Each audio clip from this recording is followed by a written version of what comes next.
Only Storming home, but Denton Deficit clear, and Denton Deficit won the last 3 quarters. B Hunter regards Marie. Led by 3 lengths over Master Shahut, Morton's for Zorkanek, Shivadali, Lady Evelyn, but it's repeat.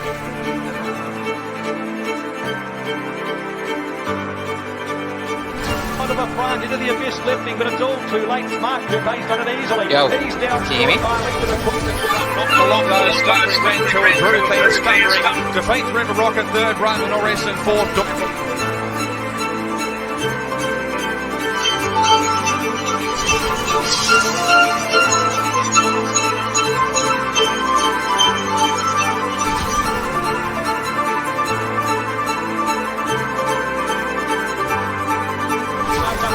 And takes the lead, and the 300 metres from Miss Siska, then Spanish Reaper down the loop. Iron Eloquent at the 50 takes the lead. He's coming clear and deserved. Iron Eloquent. Viscosity. Mount Madeira moves up the Viscosity. Viscosity in front of Mount Madeira. Viscosity strong quickly out. Rich Hips wearing it down strongly. Rich Hips takes the lead. Is loving the conditions. Rich Hips won well.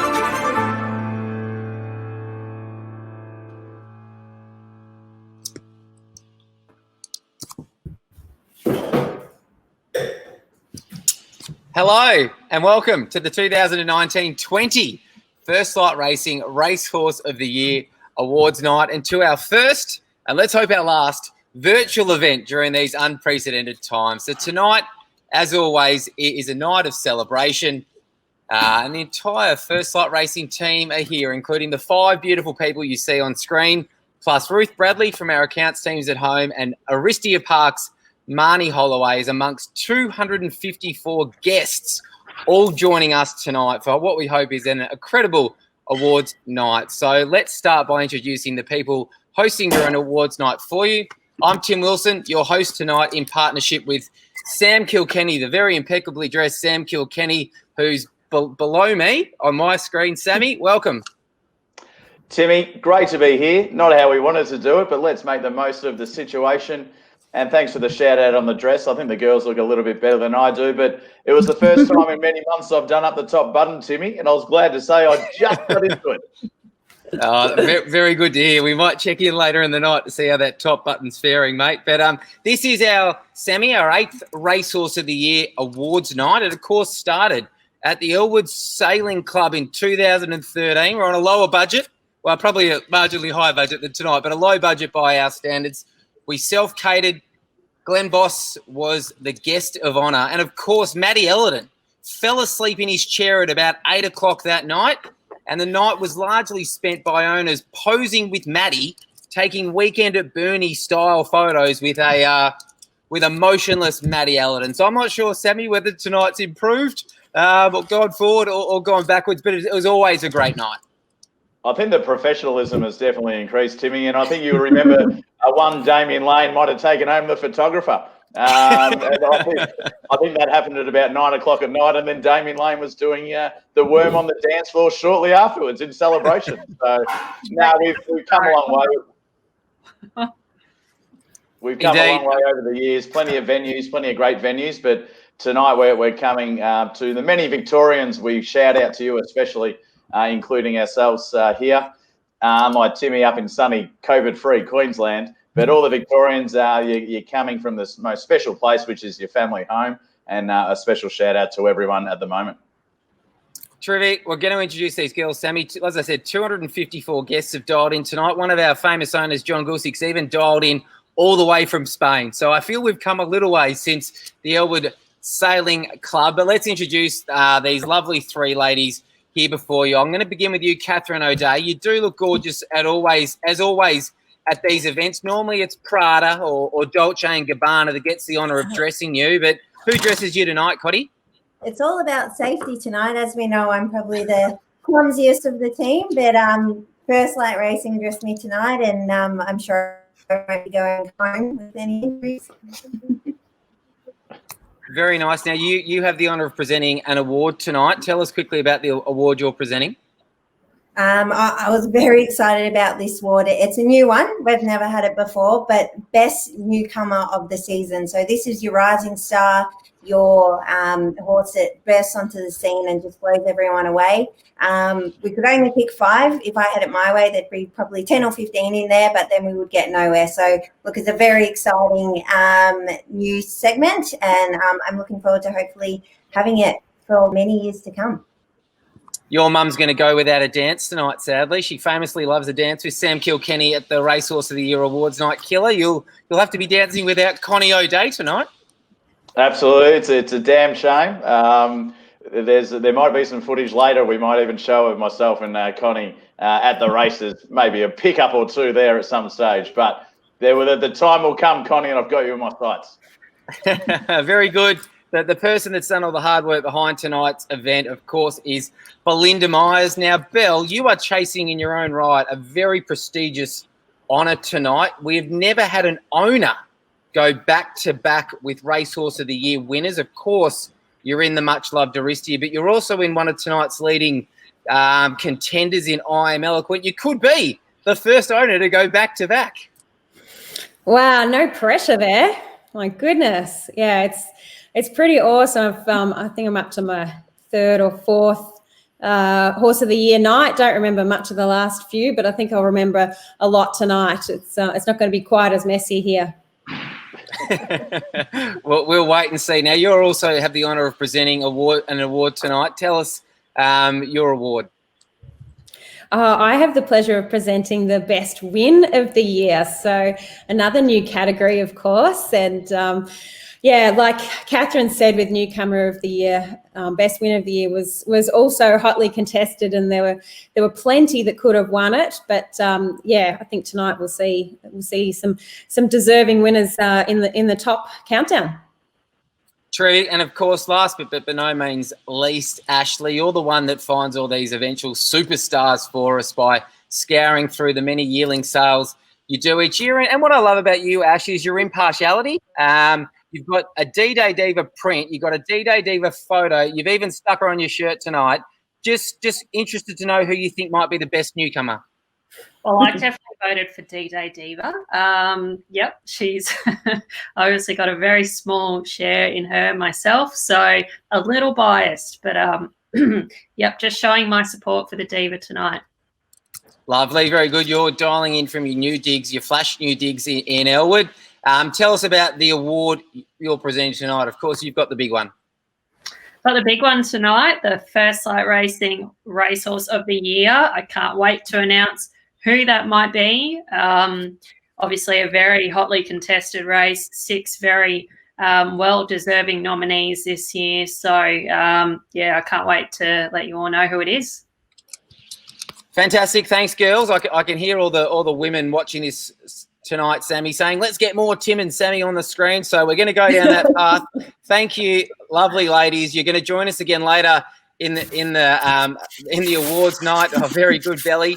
So we're going to cut just to myself and Sammy now. And Sammy, it has been an incredible year, a record-breaking year, 47 winners, 28 individual winners, 2.2 mil in prize money. And we're really going to drill down tonight on what we've achieved on the track. But what makes you and I really proud is also what we've achieved off the track this year. And one of the main nights for us was 2020's been a year unlike any other. Poor Sub-Zero got put down today. Like, if 2020 hasn't kicked you enough time, Sub-Zero's been laid to rest. But obviously early in the year, a lot of Victorians and New South Wales, South Australians were impacted by the bushfires. We felt at the time that was the worst thing that 2020 could serve up to us, and unfortunately we were wrong. But you hosted an incredible night at Moonee Valley back in January, a night that the whole First Light Racing family came together for, and it was a pretty special event. Timmy, that night feels, honestly, with this year we've had about 3 years ago, doesn't it? But it just goes to show that we've been hit for 6 a couple of times as Australians, and in particular in the current moment and even in the bushfire moment, the Victorians, and we got around them, as we say. We had a great night at Moonee Valley. We raised 51,000. It was a fantastic effort for all. We actually did it for many people. It wasn't just the bushfire appeal raised by Victoria, but we also did it for Wildlife Victoria. So half of the 51,000 went to Wildlife Victoria to to go to the care of the animals. That's one thing we are at First Light Racing. We're all for the animal, and also the Wildlife Foundation and the Bushfire Foundation for Victoria. It was a great night. We had a lot of fun. It was a good feel-good night and a really great story. Obviously, we've been dealt with a lot of blows since then, but let's hope we can have a positive night tonight and put a bit of fun back into people's lives.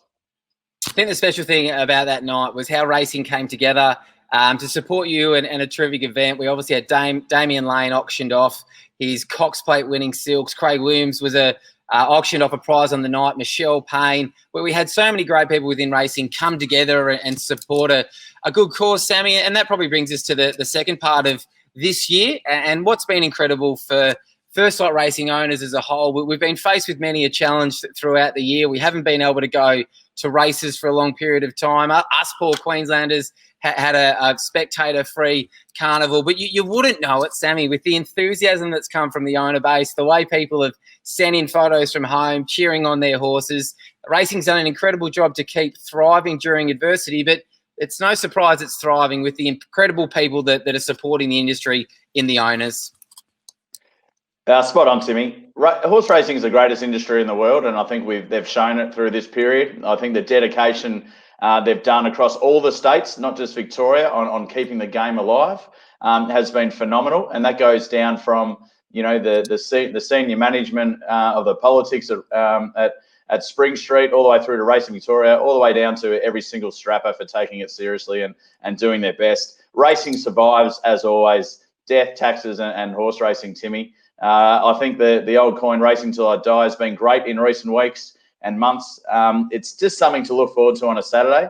It's almost like we're in warlike times, and with the Saturday afternoon of racing and having a flutter is something you really look forward to. Just the countdown today and the nervousness of Aristia running in another decent stakes race at Caulfield, not being there, but still having those nervous butterflies in the tummy when they're in the mounting yard was a great feeling to have today, and it's just going to make us appreciate it even more once we are back on track. I love it. Well said. Great introduction to the night. As we said, Sammy, we're here to celebrate. It's a great night. We've got 254 owners and partners tuned in. Tonight's an interactive night, though, Sammy. We've got a whopping 10 spot prizes to give away throughout the night. So we're encouraging 10. Everyone's 10, not 9, 10. So we're encouraging everyone's interaction via social media. So whether it's on our Facebook page, feel free to send some snapshots of you and your team supporting at home. We're going to cut to a few people throughout the night that I know have gone above and beyond. I think Catherine's gone above and beyond just in what she's doing. So it's an interactive night. Hit us up on Instagram, Twitter, Bell, I can't remember them all, Facebook, via Messenger. Tonight TikTok, is an interactive. Can we do TikTok? Well, you can do it on the spot if you want. The young kids are doing the TikTok these days. I love it. Are you on TikTok? I wouldn't know how to start it, Timmy. No, it's a great night, Sammy. So we've got 3 feature awards to present tonight. So we're going to run through quickly the structure of the evening. A terrific team behind us tonight have helped us with the technical support for the evening. We hope everyone loves the show they see. But the first of 3 awards is the newcomer of the year. Sammy, 5 terrific nominees. We're going to hear from Catherine later in the night. You can see the nominees there on your screen. So Debt and Deficit, we call her the fairy tale filly. She certainly is, and Catherine's going to talk more about her story tonight. Viscosity, 7 trials before we could get into the races because he hates the barriers.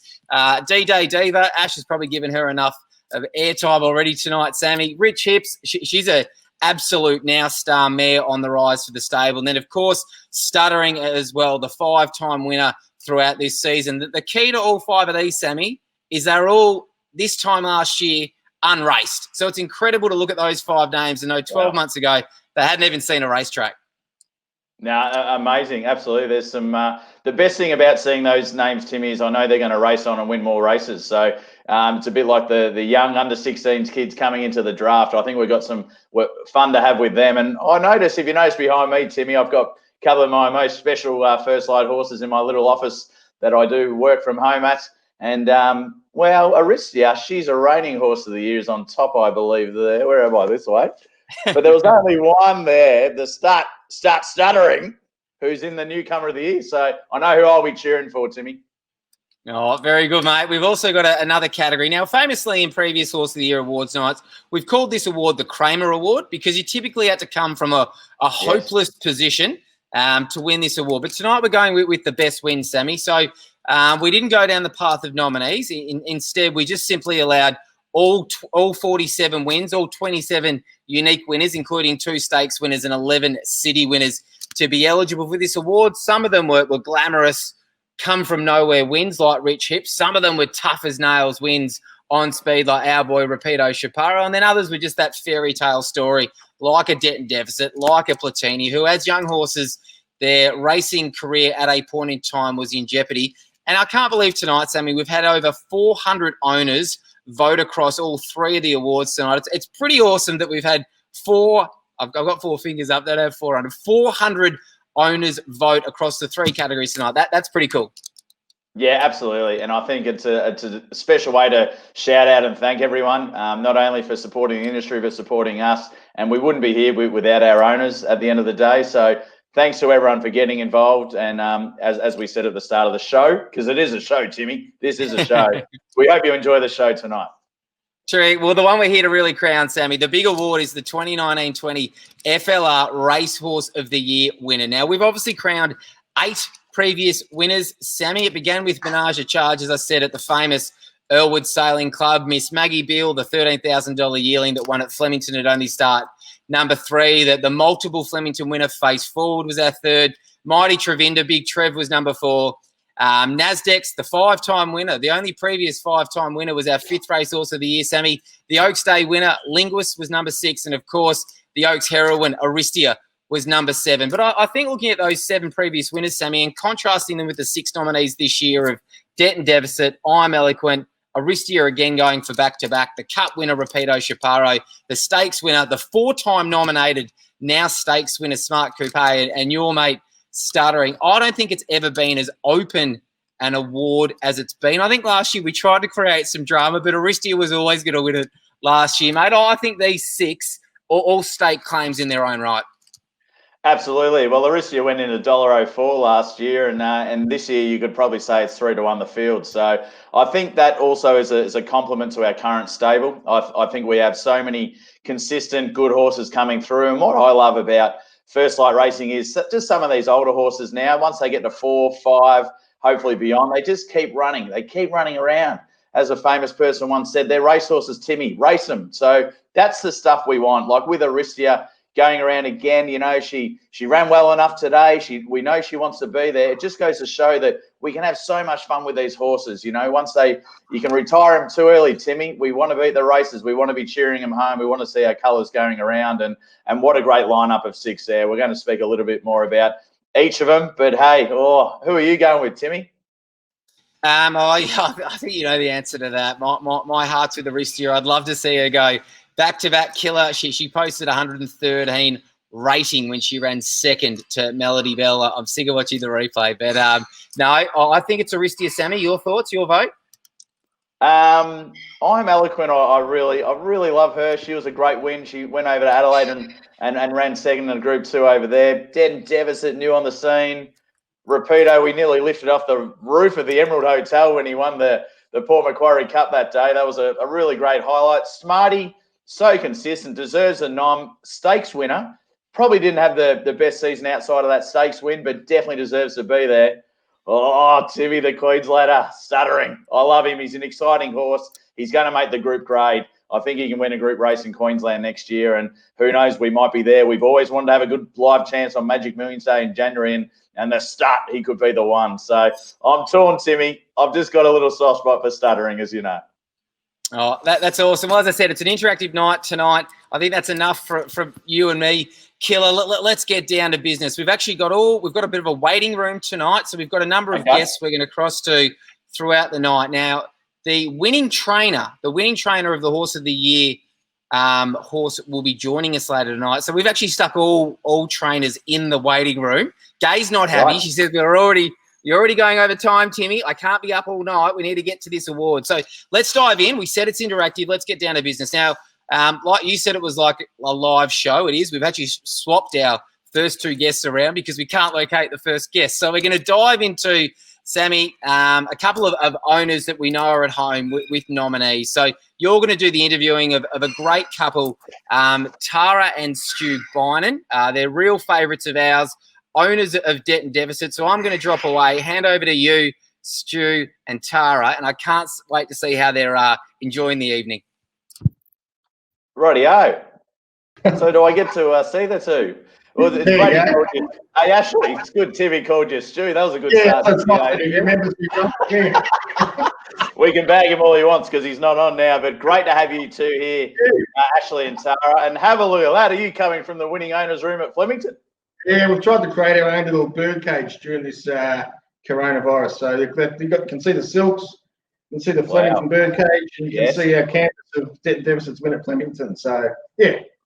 That is awesome, guys. Thanks very much for taking the time to join us. You're some of the heroes of tonight. There's 250-something owners out there, but we've chosen you guys because you're great people, like all our owners, that is, but you're just special ones that we knew went to a lot of effort, and we knew about this man cave. So I told you, Ashley, when I spoke to you during the week that I want to get out there for a beer one night, and that was one thing we said earlier. I hope everyone is having a beer tonight. I'm being brought to you by Victoria Bitter, Australia's greatest beer. So, Ashley, tell me where it all started. What ignited the love for horse racing growing up? Originally, it was the old man was a bookie back in the day, so that's where it came into. I was, predominantly footy and cricket all the way through juniors, but eventually the love of the punt wore me down. So I just got involved from there, and always wanted to see what it was like to be an owner, and away we went. Rightio. So what age was that? How long ago did you buy your first horse? Pretty early days to get involved. When it was illegal, put it that way, to have a bet. Forever in the day. Very good. And owning horses, when did that come along? Oh, no, that was really, probably 5-6 years ago. We had a go, dropped out for a bit, but then saw you guys and how you guys went about it, and looked pretty enticing. So we jumped on board. Now, we're going to get to the mighty filly Debt and Deficit shortly, but it wasn't the first horse you owned with First Light Racing, was it? No, but, hit and miss. But we had old Vanderwink was our first go, and he's run a drum today interstate, but we're no longer with him, but, half his luck. Well, you read my next question. I was going to say, were you tuning in at the Gold Coast today? He nearly won.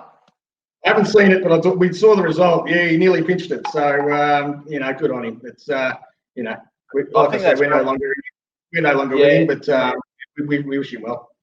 No, absolutely. And I think it's great testament to the system that, we always, if the horses aren't up to city grade in Melbourne, which is what we want from our horses, we do our best to secure a second life for them. So it's great for him to go up to Queensland and obviously, run on and hopefully get that victory any day now. He's not far away. But let's move on to the mighty filly. Debt and Deficit. So flashy chestnut. What drew you to? I might go to Tara. Did you have anything to do with the purchase, Tara? Look, to be honest, no. I found out about it a little late in the piece. But she's beautiful. After the money was handed over, maybe. Exactly right. But she's beautiful. I love her white face, her little eyes, her white legs. She's just gorgeous. Love her. Yeah.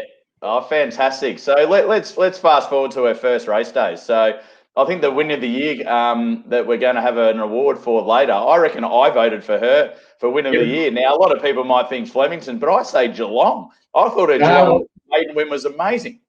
I voted for a Geelong maiden win for win of the year. I thought that just... There you go. All of a sudden, you just thought, well, what have we got into here? That was a pretty special win from last at Geelong. On the turn, when you last at Geelong's not easy. So, yeah, that was astounding. So how'd you watch that race together that day? It was a Monday, so I was at work. Tara, we were both working. It was just basically log on, watch it live, and just scream the house down. Beautiful. Did you get a little bit of the 20s that were on offer that day? No, I didn't. I'm too bloody nervous just watching her, so I didn't back her that day. Well, the best thing is if you missed the 20s that day, you had another opportunity. We went off to Flemington. Just not too long ago. COVID was thick and fast by then, wiping through Australia, and we couldn't go. We couldn't be on track. Tell me about how you spent that day. Yeah, again, that was race 9 on the day, so sitting around all nervous all day long. We were watching the races unfold on the day, and full credit to Jamie Carr's ride. Maddie Allen, Simon Zales training to freshen her up after being at 1700 back to 14. Brilliant effort from everyone. Yeah, it was a tip-top ride. Tara, what did it mean to you as an owner? Now, you might not have thought you were an owner when we first bought the horse, but once this horse, these guys, they have a habit of telling the wife once they think the horse goes all right. Now, Dead and Deficit wasn't easy going, though. We had some injuries with her early days. She took a little while to get to the races, but that must have been even more satisfactory, Tara, when she did cross the line first at Flemington. 100%. It was amazing to watch everything that she'd gone through at such a young age, and to get up there and do that, it was special. It was really exciting. And how'd you celebrate that night? You can explain. Oh, that was the COVID, so we're at home watching it on telly. Couldn't get there, but that night it was over to Tara's folks' house. Watched the replay about 10 times with a couple of beers, and then over to my folks' place. Watched the replay another 10 times. A few more beers, and it was a big night in the end. I think that Saturday at the time with COVID, you could have 5 people at your house at that stage, and a little. This interview is all about you guys, but I'll just let you know what happened at my house that day. We had a complaint. The police actually arrived because they thought there were more than 5 people at our house when she crossed the line in the celebration noise. So what a day it was, and as we said, what a 10 out of 10 ride from Jamie Carr. Brilliant ride, yeah. Well, thanks for joining us, you two. Grab those drinks and have a great night, and hope you enjoy the rest of the show. And maybe we'll see Dead and Deficit take home an award tonight. But other than that, Ashley and Tara, thanks very much. And guys, I'm coming out to Bayswater. I want to see this man cave. Anytime. Sounds good. Good on you guys. Thank you very much. And I'm going to cross back to Timmy in the studio. Fantastic, Sammy. Geez, they're great people. Ash and Tara. Geez, early hiccup. One thing I'll say, Ashley, don't take it personally. Timmy gets everyone's names wrong. There we go. So two quick bits of admin, Sammy. We've got 10 minutes. 10 minutes left to vote. Now, you told us before we started that you haven't voted yet. Oh, Timmy, I've been very busy. Now, Saturday's a big, as you know, Timmy, I love a pun, and Saturday's my busiest day of the week. So can I still vote, Timmy? Is it too late? You can. You got 10 minutes. Now, we're going to cut to the season highlights video shortly in about 60 seconds. Ashley puts this together. She does it most years, her and Catherine. It always brings a tear to my eye. So it's a great thing. It goes for 5 minutes. Everyone on the call's going to love it, and it's going to give you a chance to go and vote. So 10 minutes left to vote. And we'll be back in 5 minutes. All right, and the last thing before we do go, so Tara and Stu, thanks for joining us. We've got a prize for them, a spot prize semi. Living Legends, our great friend. Can I just do it again? All right. Whoever they were, Sam, we're giving them a private tour at Living Legends. Our great friends at Living Legends kindly donated a private tour of their facility. You can go out there and see some of the former champs. Sammy, Apache Cat's out there, of course. Bruce out there, the cup winner. Tommy Melbourne's just joined the ranks out there as well. So whoever those last two guests were, Sam, they get to go out there. No, Ash and Tara, of course I know.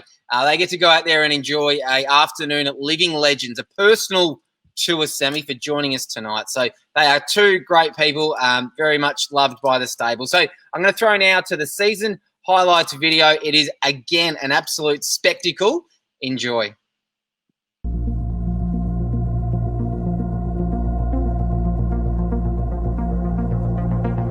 Deserved, and I Am Eloquent has won it from a head bobber. Abiding, clinging on from Rondo.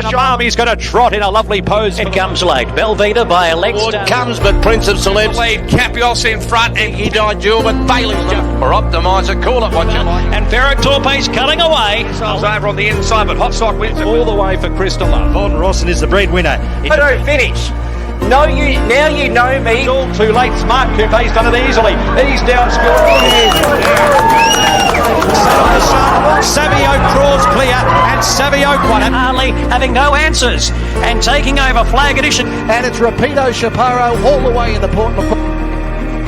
Front from Wineries. D-Day Divas in front. She wins again. Squinami drawing up, coming home the better Squinami. Strong 50 out. Viscosity drew clear of Mount down strongly. Rich Hips takes the lead. It's Island Joy now extending late, and Island Joy's going to be too strong. It's a painless watch.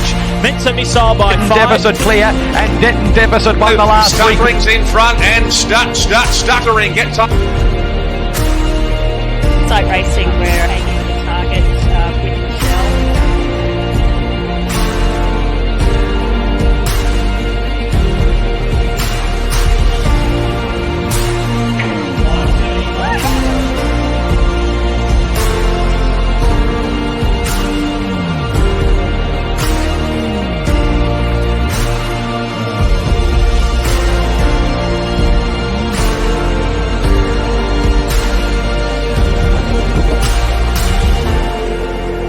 Can I ask her? Remember what we've just been told the riskier part of it is made the field.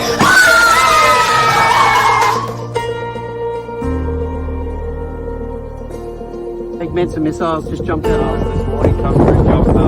She continues to go well. I look like he just steady in our even. Raid and Platini will hit the front and fight it out. Platini the outside doing best. Platini gets up to win.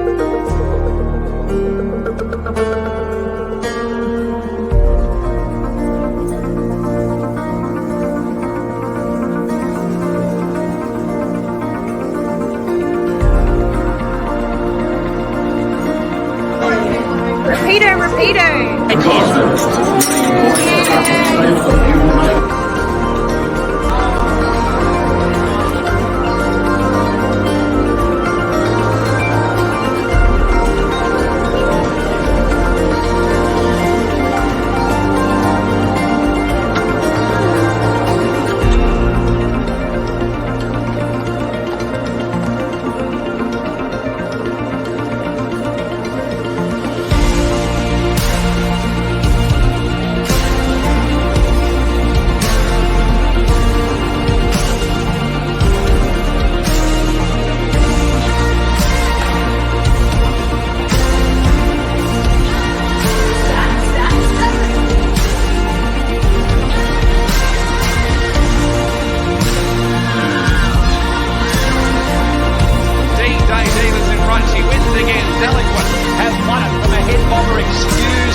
Top of the bloke with Aussie Nugget, though. 4 of them drive to the line.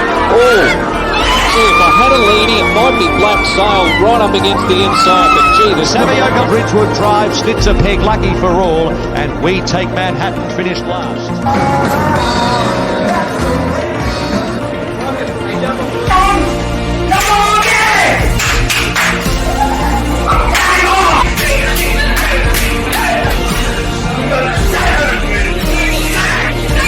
Sax rocks in front, Alpine Dancer flashing out wide and got her. Madeira Viscosity, strong 50 out. Viscosity through clear of Mount Madeira. Viscosity wins.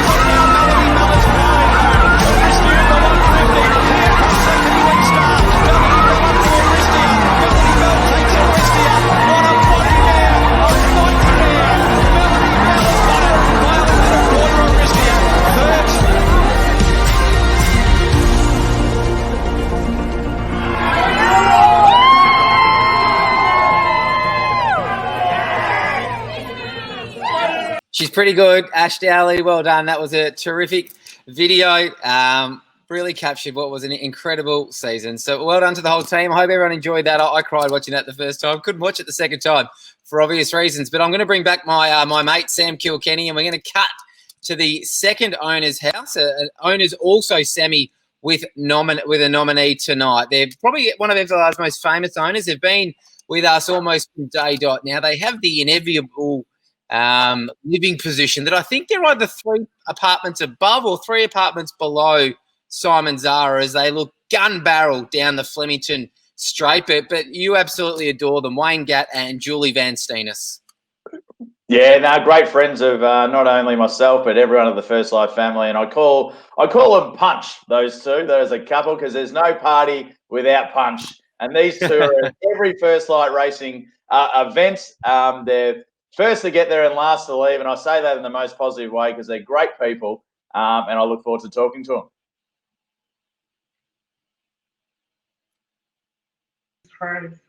Oh, hey. There we go. How are we, guys? Ka-ching. Now, what has happened there? That is First Light. There's some saddle cloths. What have we done there? Have we been using the sewing machine in COVID-19? No. Previous nominees of Horse of the Year award, yeah. Well, we know Ka-ching had a very special place in your heart. Now, I'll go to you first, Wayne. Now, I've adopted, everyone does a few things differently in COVID, and I haven't seen your brother. I've gone the old Wayne Gatt during COVID. I've just shaved off the top and tried to get a bit more on my face. Now, what's going on with you? If I look at you a little bit closer, can you come closer to the camera?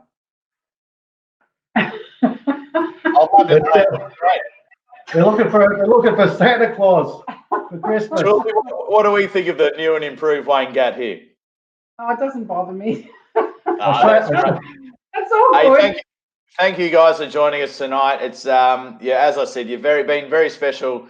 Not only we call people owners, we don't like to use the word clients. You guys are great friends of ours. I enjoy catching up with you every time we're at the races. Tell us about how it all started. How did you find the blue and the gold in First Light Racing back at the start? You want to go? Yeah, you go, Jules. I googled best syndicator. That's what came up. And then you scrolled through about 10 pages and then you found us. No, it came up pretty quickly. So I remember it was just before the Classic Premier Sale, English Classic Sale going to Sydney. Yep. And it was 3 days before that. You went up there, you bought a horse and we bought into it. I think from the email you sent to Tim, the phone call you got the next day, we were in a horse 4 days later. So. and that horse, unfortunately, wasn't. You had a lot better horses than that horse, because that horse actually didn't make the track, did it? Oh, it did make the track, but yeah, I think we had a few a bit better than that one, such as we did. But I guess we just spoke to Ashley and Tara, and it was a similar story. They had not too much luck with their first one, which is a great advertisement to keep trying in this game, to never give up. But you guys are the opposite of never giving up. I reckon you've been in 25 or 30 horses with us. Would that be right? Yeah, quite a few. Yeah, someone once told me that if you want a good one, you just got to keep buying them. Yeah, absolutely. That's what that was Tim and I's premise after working this out after a couple of years. So tell me the ones that have been the most special in your heart. Now, you've had a few Horse of the Year nominees, maybe a few winners, but tell us the ones, and I want to go to each of you. I'll start with you, Julie. Who's been your favourite horse? Is it written on your shirt? Ka-ching has been one of my favourites, but here we've set up a little bit of bit of memorabilia here. Tell us what you've got. Miss Zazu, our first winner with you guys. So Miss Zazu's first win, and we still have it to this day. So yeah, she's living the life of leisure to this day. And also that's the Hanging Rock Cup. Bring it over a bit closer so we can see. That's the Hanging Rock Cup with Savvy Bell. So yeah, we wondering where it was. So we ended up with it. Don't tell anyone.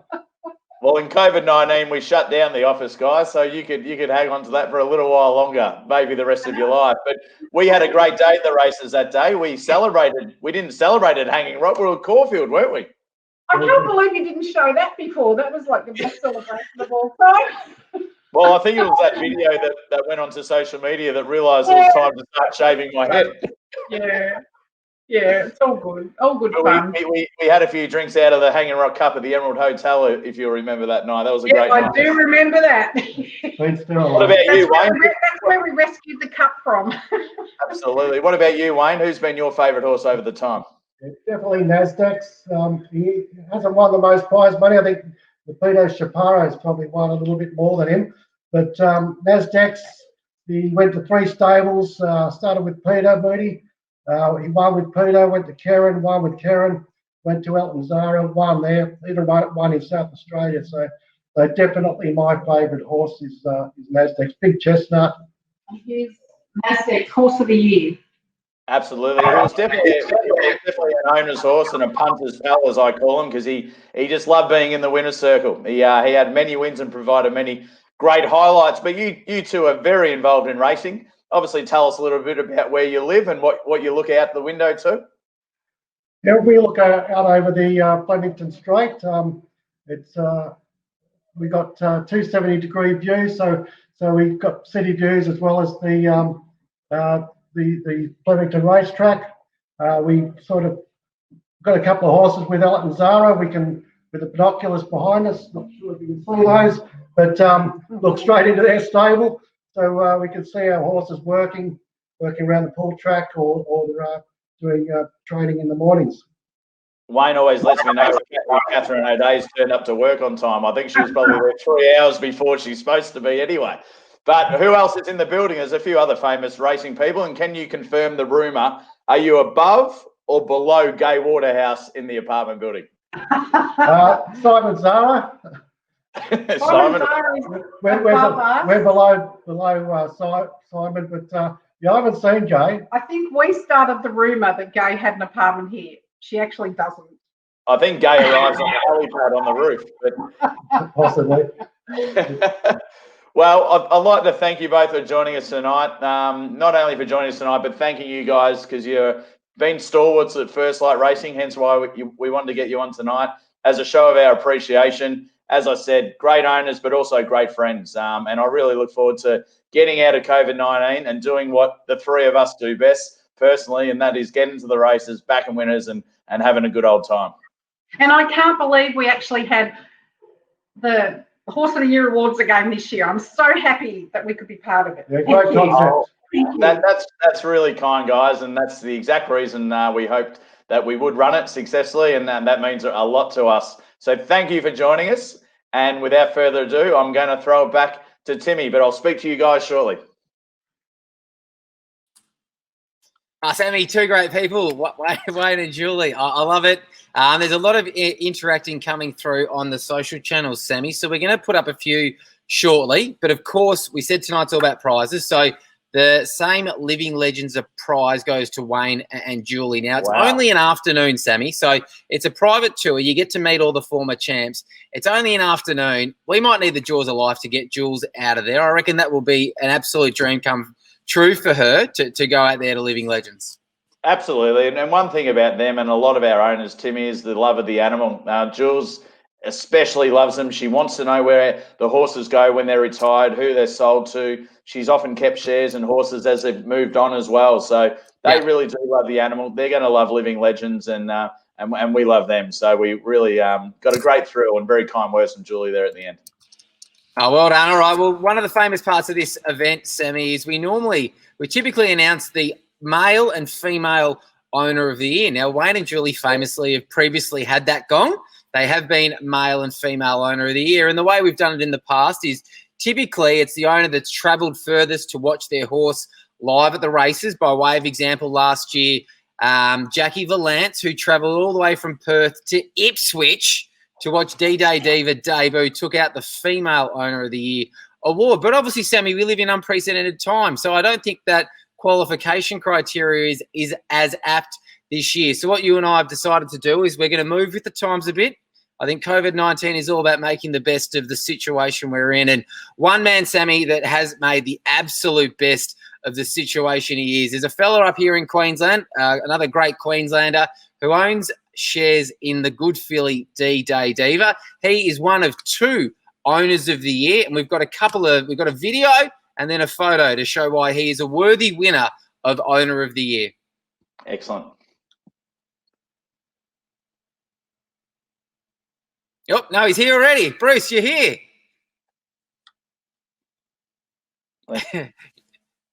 Bruce, you've been muted. We've got you. How's that? I'm back. How you doing? Good. I'm just out at my great niece's 21st birthday party at the Waterloo Hotel in the Fortitude Valley, Brisbane. Oh, very good, Bruce. Now, don't pretend like you're having too good a time. I love that you've dialed into our call to receive your award. But tell us a bit about about yourself. The reason why you've won this award for Owner of the Year is because your at-home cheering of D-Day Diva. A lot of owners will have seen it in weekend previews, and we've put it on a lot of the social channels. But she's obviously been an incredible filly to own, and you haven't let the fact that you couldn't be at the races stop you from going absolutely mental every time she runs. So tell me a bit about what race day's been like for you in the last 6 months cheering her from home. It's been great, Tim. She has been, I suppose, a bit of history. You know, I had when I first came into First Light Racing in 2017, I had a Denman filly. It was real good that I was getting really attached to. And I'm a bit of an emotional guy, so I could break into tears. My wife said, "Don't cry." But she was great. We had a day out there, one of those days with Robert Heathcote at the stables, and he, I think it was the week after that, after she went for a spell, she'd cracked a bone in her foot and had to be put down, and that was a terrible experience. I did break into tears, that one, when you rang and told me about it, Tim. But it was soon after that you offered me if I wanted to come in again and think about it, give me some extra incentive, and I took that up. And that was, in D-Day, as I think she's my second chance at things. And so when she started, those first few races at Ipswich, and at Ipswich, I decided to get dressed up. Okay, I'll put on a show for the D-Day. Okay, and for the other owners, I got to know a couple of them. Cindy, Cindy and Chris Rogan. Yeah. Cindy was the one that came up with the name, and I was devastated because I thought I had the best name. It was going to be a bit too flash, and I could just hear the race caller. Oh yes, she's a bit too flash for these, But the more I hear the callers going D-Day Diva, that alliteration is great, and I love it. Have I answered the question, Tim? I don't think you have, Bruce, but what I'm going to do, instead of letting you go back and repeat the question, I'm going to show everyone why you are a worthy Owner of the Year. Now, you talked about how she was your second chance at racehorse ownership. So we're going to cut to you celebrating, watching from home, D-Day Diva at Doomben. So I know you've seen this before, but let's let everyone enjoy the video, Bruce, and then we'll come back to you. Okay. Yep.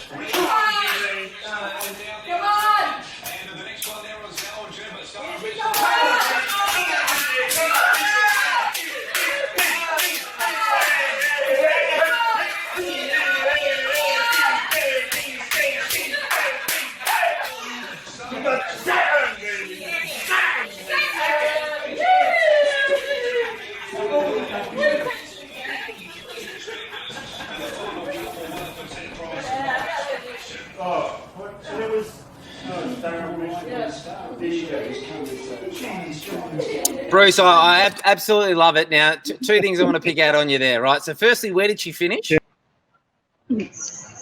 She was an unlucky second. Oh, she got beat about 3 legs, I reckon. But Bruce, I love it. How's the enthusiasm for her finishing second? She didn't even win, and you're I don't know what was going on with your right leg. Were you riding her with your left hand at one point in time? Just explain to us what you were trying to do there over the last furlong. I thought she needed a bit of assistance, okay, just to get through there. But I don't know if I could have been disqualified by the stewards, about using the whip too much. But anyway, it was great, and it was good. That was my son and daughter watching there with me, and my wife. And when I did that stupid little dance at the end when my wife came and hugged me, this was early days in COVID, and I wasn't sure about the social distancing thing. Oh man, it's such an idiot.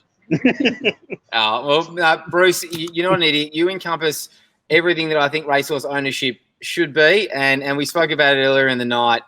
You've got your beautiful wife there as well, so we'll let you get back to the 21st, but we spoke about it earlier in the night.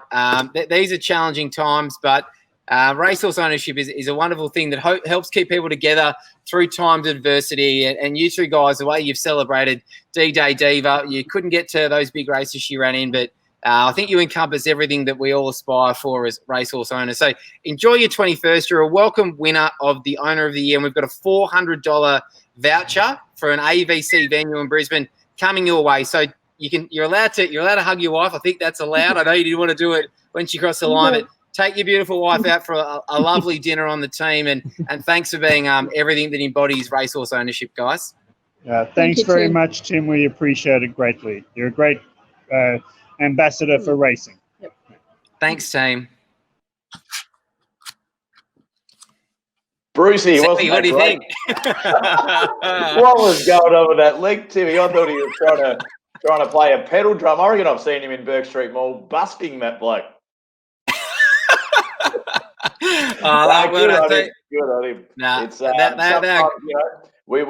you got to celebrate the placings as well, Timmy. As you know, there could be a horse of the year tonight that only ran second in her best performance in a Group 1. So it's a great achievement just to be in these races, let alone run placings. Absolutely, good on him. I'm going to book my Uber to the Waterloo later, Killer. I'll call you that midnight once I've had about 10 jars with Brucey. But they're great people. And as we said, heading into this, the two Owner of the Year awards tonight, it's been a season of two parts. The last 6 months, obviously, we haven't been able to be on course, Killer. So we've embraced someone that has been celebrating at home in the spirit of Bruce, and he's a very worthy winner. But the first 6 months of the year, Sammy, which included the Spring Carnival, we were able to be on course. We were able to act like absolute larrikins, and you've anointed a Owner of the Year that embraces those qualities. Yeah, absolutely. Absolutely. He's one of my favourites of all time, this owner. Now, are we getting him on? Are we crossing to him? Here he is. Now, he never lets us down, this bloke. Robin Gosden, welcome to the night. Now, as you know, I coined you with a nickname many years ago, Shit Shirt. And Robin, you haven't let us down again. What have you got on tonight? Party shirt from Japan. Mate, I said it once in jest. I think it looks fantastic. Robin, welcome to the night. How are you, mate? I'm fabulous, Sam. Great to be here. News? What's happening over in SA at the moment? How are you feeling at the time of this disastrous? Well, unlike you, we are not so much restricted, so it's almost life as normal. Have you been back on track yet? Yes, last 5 weeks. In fact, I was there today.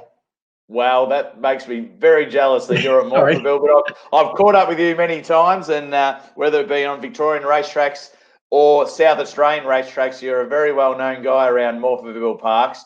But we want to thank you by coming on tonight, but also being a great fella. You're one of my favourite owners. We've had a great relationship over the years, but take us back. So how did you start with First Light Racing? Well, actually, it's all to do with you, Sam. I was sick January 1 year, and I was just watching the Magic Million sales, and this colt by Charge Forward went through the sales.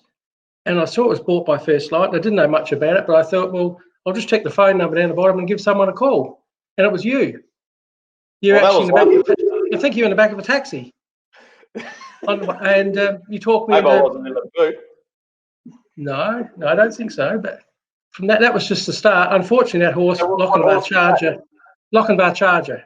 Yep, that's correct. Didn't have much luck there, but subsequently, of course, we had Mandy, Black Sail, Savvy Oak, and now the latest star clinched.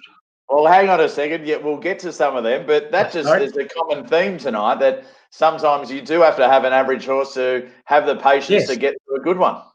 Absolutely, yep. Now, we had a great night, Robin, as you remember, out at Moonee Valley that night when we had the Derby Day Eve function. I've got the picture here. Do you want to grab it for us? Let's have a look. Like the picture? Okay. Now, while Robin gets that, we have an annual Derby Day Eve luncheon. I think we've had about 10 of them now. And we had the Derby Day Eve function. We listened to Darryl Braithwaite during the day. And then Robin and a few owners. We had myself, my girlfriend Carly's there. We've got a few, I can't quite see it there, but Robin Gosden's there. We've got a few of our other great owners there. Craig Ewell's there. And we went out to Moonee Valley, and what did we do? Robin, you tell us. You mean after or? No, what did we do? We won. We won the race. Oh, we won, yes. That was Mandy's first win in the city, Moonee Valley. It was the night before the Derby. So it was fantastic. It was And you had a rather large winning night, I believe. Oh, this is about you, Robin. But anyway, we won our maiden at Pakenham a couple of weeks before, and then we went out to Moonee Valley full of confidence. But what a great, didn't it set up Cup Week? Well, actually, that was my first horse I've ever owned. I've actually been on course to see win. So that was very special. And all a these horses I've metropolitan had. race. Sorry? And a metropolitan race. Yes, that's right. Well, let's go forward a few more. We want to fast forward to Savvy Oak, who I know, I was there on track in Adelaide that day. Now, we know you're a true blue, very famous South Australian. Tell us what it was like. Let's not worry about, we'll talk about how he finished in the race, but what was the lead up like? Because I went upstairs in the members in Adelaide that day, and Robin, come and grab me like the great person you are, and you wanted to introduce me to quite a few of your friends. Yes. I felt everyone on course knew who you were. What was the lead up to that race like? Oh, it was just like, well, Derby Day in Melbourne was fabulous when he ran, but having a horse in your own Derby was just magnificent.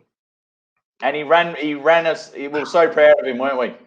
Well, I actually watched the race with Natalie Young, the trainer, and she was just getting so excited, and so was I. And we're edging closer and closer to the fence. And at one stage, it looked as though he was going to win, but the leader just kept on keeping on. It did, but as we said, we a bit of a shout out like we had with Bruce then to the placings. You ran second in a Group 1. That doesn't happen every day. Oh, well, I to this day, I still pinch myself and say, well, did that really happen? Well, let's fast forward because the fun wasn't over with Savvy Oak. Let's fast forward to Stakes Day last year during the Flemington Carnival. What happened that day? You obviously made the trip over? Oh, yes. Yeah, I wasn't really expecting all that much, but, well, he delivered, didn't he? Yeah, he was super that day. Would he be your favourite first light racing horse? I think so, yes. Now, tell us a little bit more. I bought into him because I remember seeing his mum win a race in Adelaide. Yes, so I thought Fairy Oak. Yep, she won a race and Peter Moody trained her, and I thought this horse will go on, and I think she must have got injured because she didn't, and I thought it'd be interesting just to follow her progeny. And because I love Savabeel so much, when Savabeel got together with Fairy Oak, I thought, well, this is the horse for me. Now, to give you a bit of a rap, Robin, you are, I must say, a true gentleman. You're a great fella, and one reason I love being involved in first light racing and going back to the 10 to 11 years ago that Timmy and I started this, one of the greatest things is about the relationships we built, not just us with owners, but owners with other owners. But one thing I love about you, Robin, you're one of the first people every year to text me on my birthday because I get them for Carly. Yeah, you probably do. She forgets. No, she doesn't. But we went out to the English sales, as you remember, one year on my birthday, and ever since then, you've always remembered it. Well, you did point out to everybody it was your birthday, or I think you wanted them gifts, or I'm not sure what you wanted, so I made a note. No, well, very good, and even the kindness of yourself. You're a real foodie, aren't you? You love your food and you love to travel. Oh yes, well, actually, it's my birthday last week, and I don't have a birthday on a birthday week. So I had 4 or 5 magnificent meals. Well, happy birthday. I did forget to text, but happy birthday for that. But you're a great fella, Robin. Now, I'm not sure. I think we might have something else to do with you, but I'd like to throw it back to Timmy. But first of all, thank you so much for joining us tonight.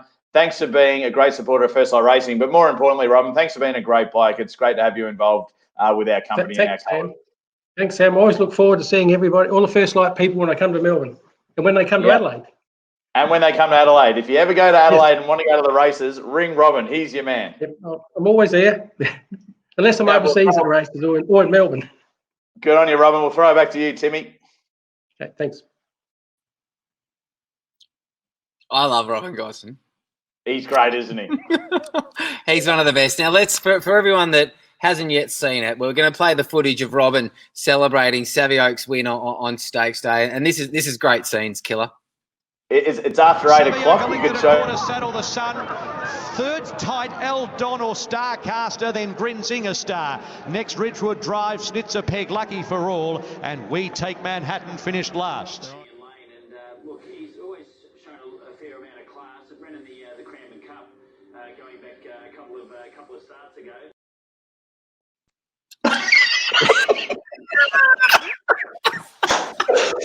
Do we? I hope everyone. Obviously, I've seen that before, but did everyone see what just happened? Now, is it after 8 o'clock? Have the children gone to bed, Timmy? He pleaded innocent to both charges as well. So no, he's a legend, Rob, and as you said, he's almost our pseudo ambassador in Adelaide, Sammy. Anytime we've got a runner over there, Robin wants to find out which owners are travelling to Adelaide. He makes them feel at home. He's the king of Morphettville, so a very worthy winner. He gets a $400,000. No, I've lost it.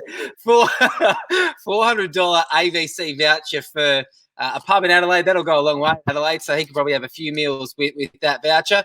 Sammy, but as we said, it's an interactive night. We're encouraging social media interaction. Now, Bell's text me through one. A bit of a spot prize, Sammy, a spot prize for the following belt. Oh, that's your man, Kevy Nolan. Got the silks. I didn't know people could just get the silks so freely. It seems everyone's got the silks. Kevy's outridden his claim, Sam. Now, Kevy, he's famous for doing a First Light Racing hat. Many years ago, we used to have a competition that you could get a free ticket to Derby Day Eve if you had your First Light Racing hat on somewhere famous. And I reckon Kev did one from the Eiffel Tower or something once.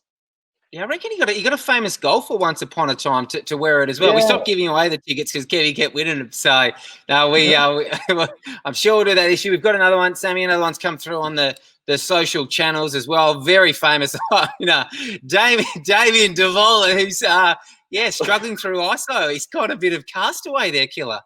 Yeah. Tom Hanks at his best. So I think it's time for get the old Mach 3 out, Davo. I would have thought. Terrific, Sammy. So voting, just so you know, now you have voted. Voting is officially closed. We've got Belinda. Okay. She's out there with Deloitte, who sacked both of us back in the day, feverishly auditing the votes before we announced the three winners. Of course, you and I met at Deloitte, so very reputable firm, Sammy. I'm just going to double check my sheet here, but I reckon it's time to welcome in one of the great people, if not the greatest, from First Light Racing. She looked terrific earlier in the night, Sammy, with her get up at home. But we're welcoming him in, Catherine O'Dea. Get rid of you, killer. Had enough of you. It's time to get the great one in. Cotty, welcome. How's the event going so far from your end? Oh my gosh, I have tears of laughter and tears from the video, but really excited. I'm really excited to get into this new segment. Terrific. Now, the reason why you're presenting the Newcomer of the Year award is you are our much-loved racing manager. So in addition to the great owner communications and assisting these horses progress from yearling stage through to 2-year-old stage, gaining education, gaining experience, probably your most important role is when Sammy and I put the who's going to be the next superstar. So tell us a bit about the nominees tonight and when you first realised they might be a bit special. Look, what I love about each and every one of these nominees is that most of them didn't kick off their campaign saying, oh, that's a superstar right there. They all kind of started horrendously or a bit plain, or, they had fears that they looked at the barriers like they were the current Victorian borders, or if they got injured and didn't believe they were injured. So they kept just trying to hurt themselves, but I'll touch on those stories later. But I think it's a great category that's going to stick around for a long time. As I touched on before, if I had it my way, I'd probably have 20 horses in it. I'd probably even try to put the recently retired King Kabuto in the field here, but maybe we can just have a Cotty segment one year. Oh, I love it. Now, you've shortlisted 5. As you said, you wanted more. Ash Dowley held you to ransom. Your first nominee for Newcomer of the Year is D-Day Diva. Catherine, tell us a little bit about her story. Yes. No, Ashley didn't hold me to ransom. She just threatened me a little bit. It wasn't that serious. No, look, this horse definitely has a bit of a special streak to her. Look, she was one that was pretty plain first up, kind of had us scratching our heads going, okay, what's she going to do? But, of course, a horse part owned by the best bloodstock manager in Australia, Ashley Dowley, isn't going to be any peanut out there. So she bursts onto the scene with back-to-back wins, and arguably 2 of her second places probably should have been first places. So she didn't quite get up to the level this time, but she's definitely going to go there, and that's what's special about the nominees in this category is that they're the best newcomers and they're almost like our rising stars, where the best is yet to come for them. So, Tim, you've obviously had a lot to do with her up in Queensland. Now, you were scratching your head as to why you only got it for 22K. You were saying, is there something we've missed here? Yeah, we had a budget of 70,000 for her, Catherine. So normally when Ash has a budget for 70,000, they make about 220,000. And D-Day Diva made a miserly 22,000 at the sale. So when she came out of the auction ring, Ash had to quickly check. She still had the 4 legs she had before she went in there. For rhyme or reason, we couldn't figure out why she didn't make the money she should have. You always question your judgment a bit, Catherine, when you get something a bit too cheap. You think there's something wrong, but she certainly vindicated Ashley's judgment. She's won 130,000 this year, Cotty. And look, Team Queensland, 16 of the 47 winners. What a state we are. And we don't just have one nominee for Newcomer of the Year. We've got 2. We've got 2. I think Sam Kilkenny's new favourite horse, Stuttering. And look, who doesn't love a flashy chestnut? We all know I do. Look, another one for the Queensland team. This boy actually shares the record for most wins in one season.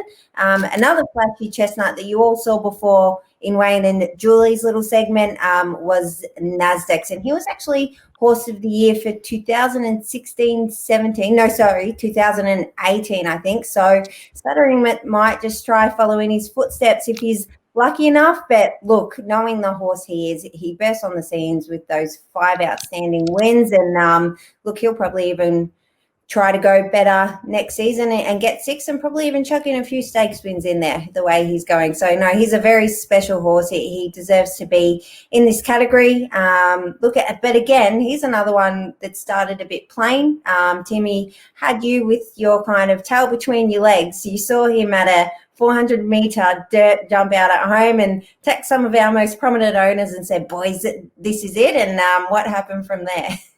Well, I pride myself on the performance of the Queensland stable, as you know. I do run things solo up here, and I really trust my own judgment, Cotty. So, yeah, no, our 2 biggest owners, John and Pat, we spoke about John before. He's dialed in from Spain tonight to watch this. And I always like Stuttering. Rob Heathcote, his airs and his airs and the government stuffed and all this. I know how to read between the lines of it with Rob, and I knew Stuttering was pretty special. And I text John and his mate Pat, as well as Killer, before his debut. I said, this horse is very good. Be on him. He ran 10th of 11th, and they wrote, good tip, dickhead. And I cowered back into my shell, Catherine, but his next 10 starts have indicated me, and every win he had, I just screenshotted it back to those boys and said, I told you so. So, two from Queensland. He was 55,000, 2 absolute stars of the stable. But down south, Catherine, another favourite of mine, your girl, Rich Hips. She's had an incredible 12 months.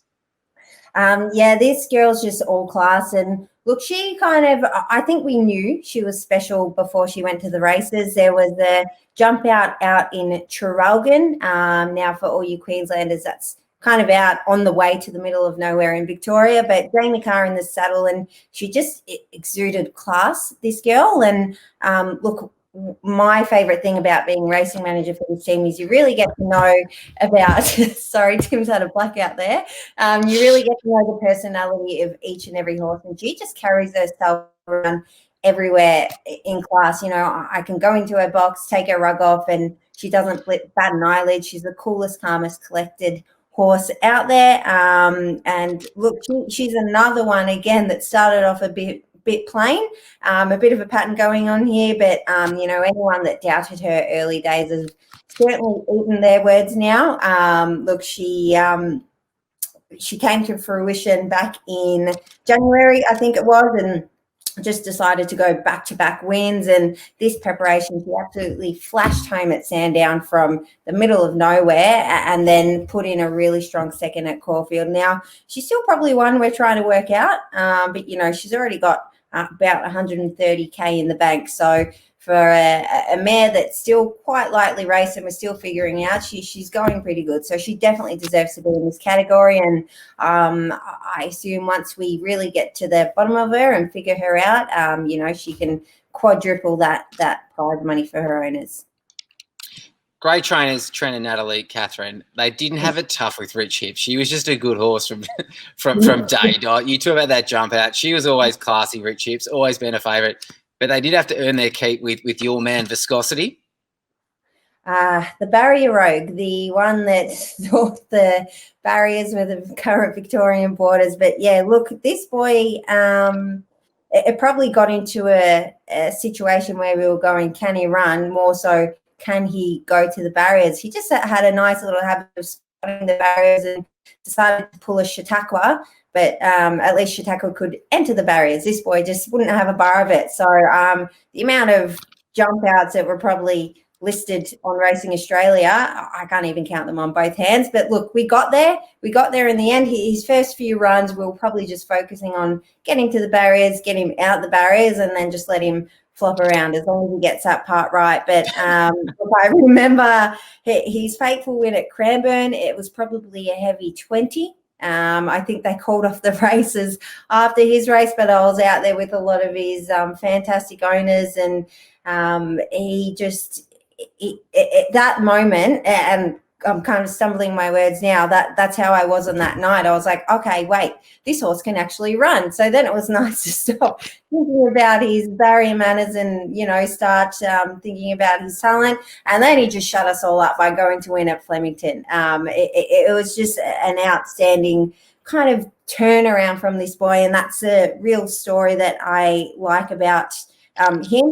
It's just he came from, is this horse even going to get to the races, to really cementing himself as a real future superstar. And finishing off that, the last race at Sale tomorrow, earlier today, he was $8, so don't miss out. Very good. All my multis end in Viscosity tomorrow. Sadly, I've been knocked out of the ball already. But last but not least, Cotty, we've talked a little bit about Debt and Deficit tonight. She is a fairy tale filly, so an incredible backstory to her. To tell everyone watching tonight how incredible it is that she's even at the races and let alone winning at Flemington. I've definitely got a special place in my heart for this girl. I do for all of our horses, but I have a case for everyone. And look, she's another flashy chestnut that debuted as a 3-year-old after a series of unfortunate events. Look, she sustained an injury as a 2-year-old, and while she was injured, she actually refused to accept that she was injured, and she used to buck and kick around like a colt in springtime, used to try run through fences and cut her leg, and she was just kind of a bit probably like me, really. Injuries just kind of follow us, but and she got the nickname Dummy, and that's why some owners may hear me call her Dummy. You called her Dummy. It was actually Sarah Harris out at Keysborough. This girl obviously had a lot of people involved in her rehab, in her training and bringing her back up, and her nickname was Dummy. It stuck, and look, she showed us in the end. But look, I also won't name any names. It was obviously when she had the probably talent to run as a 2-year-old, but we had to wait a while. I won't name the name of this owner, but there was a running joke going, oh, can this horse even walk yet? But she definitely showed them all, because she came out and won like the absolute superstar she was at Geelong, and she still had no clue what she was doing. And then, she had an outstanding run at Melbourne Cup Day. She's just really cementing herself as one of the toughest horses in the stable. You kind of see barriers go away and horses run in front of her, and she just keeps barreling down, even if it's on a heavy 10 that she doesn't like. And look, then obviously she stormed home to win the last at Flemington on that fateful day. And then she even put in a really nice run after that on the heavy, which she just hated, but she's just so tough. And that's probably why when she gets injured, it doesn't bother her. And look, she unfortunately sustained another injury after her last preparation. But again, being the tough now mare that she is, she wasn't having a bar of it. She's out there. The vets have given her all clear, and she's back into work. So I can't wait to see what she brings to the table for this season. You can't wait, Catherine. I can't wait. So that's 5 very worthy nominees. My wife's an owner in Rich Hips, and when she ran second beating a nostril at Caulfield, Kyla turned to me and said, "Oh, second's still good, yeah?" I said, "No, we do not tolerate seconds. We are win only." So you're going to throw to a video now of the 5 nominees. No pressure. Kyla's going to gun for you if Rich Hips doesn't win this, but here are your nominees before you announce a very worthy newcomer of the year winner.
Who we got here? I hired a little assistant to help me with announcing the very special award tonight. Now we did train this. This is Charlie. I'm sure anyone that has me on social media is very well adept to knowing who this little boy is. And for those that don't, what is it? It's a kind of human/dog/mini Cotty. Look, I did teach him to announce the winner tonight, but he's gone a bit shy. So, guys, I will do the honours. One last chance, Charlie. No. Okay, here we go. And the winner is, look, this boy. I've already given away. It could be 2 of the 3, but this boy, he's going to go on to do great things. He's going to get us a few stakes and even group wins, I think. And it's none other than your boy up in Queensland, team, as Tim would say, start stuttering. So look, a very, very worthy winner. And look, it was a good little field of 5, but yeah, I think very deservedly, Stuttering is the winner of the first Newcomer of the Year award for the First Light Racing Awards. Oh, well done, Cotty. Terrific winner. Jesus, an elite field. Well done. Thanks, Charlie. Look at him. He's up past his bedtime, Cotty. Oh, look at all the tricks. Like, get this hat off me, Mum. I'm done.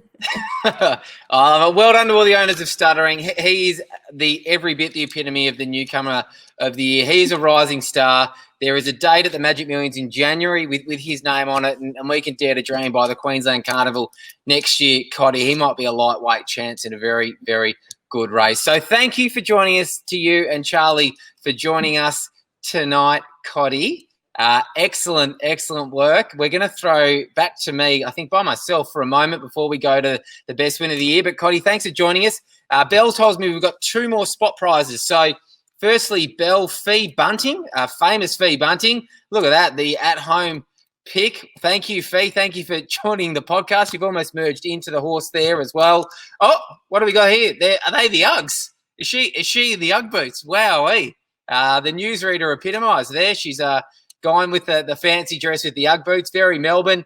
As well as Joe Jackson, a great member of one of the famous syndicates in First Light Racing. Belle, we've got Joe Jackson at home. She's got it on she's got us on the big screen. Sammy will be a bit disappointed to see his head on the big screen. We don't need to be up in lights, but that's great to see. Footy on the right, First Light Racing Racehorse of the Year awards on the left. I think that's what Belle's running at home, to be honest. The Mighty Saints are playing tonight, so Belle's probably running the same setup. It's a good segue. We're 1 of 3 awards down for the night. We've got the best win of the year up now. I'm going to throw to Killer and Belinda Myers. Oh, hi. Here we are. Where's Sammy? I think he's coming in. There he is. I'm back. You excited for this one, Sammy? Oh, Belle, it doesn't take much for me to get excited. I'm pumped just to co-host something with you, Belle. How are you, buddy? You enjoying your night? That's true. What's old mate doing still on the screen? Can we drop him off? Get rid of Jimmy. There we go. Got rid of him. That was good timing. That wasn't even practiced. Now, Belle, that dress is a bit familiar. Did you notice my costume change? Yeah, I'm channeling that day, the 21st of September last year. It's almost a year to the day that we took out the Jim Maloney at Caulfield. This is the famous dress with the legs, with the skirt up and the legs out, and I thought I'd wear it again, but the COVID kilos have made it a little bit tighter than it was this time last year. So don't be silly, Belle. You always look fantastic, but I reckon you are a professional. At every time there's a cameraman within the area, you seem to put on the perfect pose. And a little shout out to you. I've been watching Get On lately, and I keep seeing you and Cotty on the screen in the little ad breaks. Yeah, I tell you what, the pictures of us celebrating the Oaks, the Jim Maloney, whatever, on Racing Vic's website, racing.com, on all their teasers. I'm wondering when the royalty check's going to start because, I reckon there's a bit in there. I couldn't agree more, Belle, but let's get down to business. What do we got?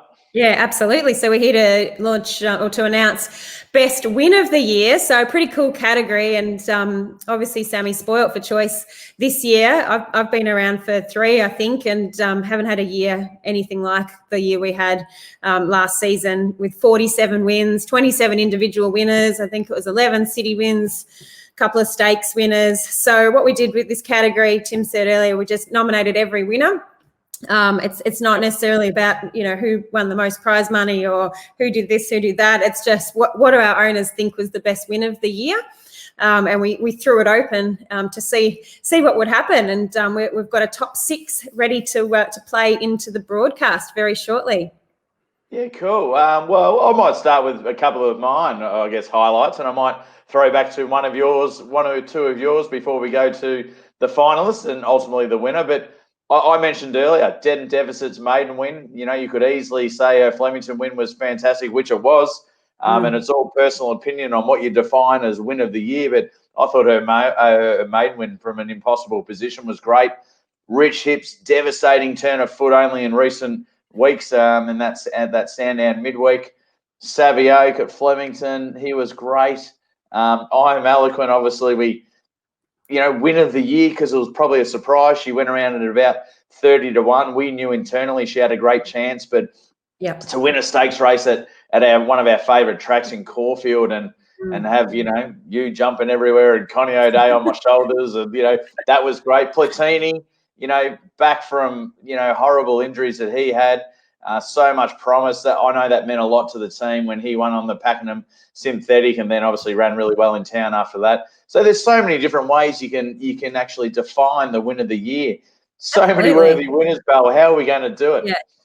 Yeah. Oh, luckily we left it up to the punters in the community. So I think we had in the end over 300 people vote in the awards. So, and I can tell you it was pretty hotly contested.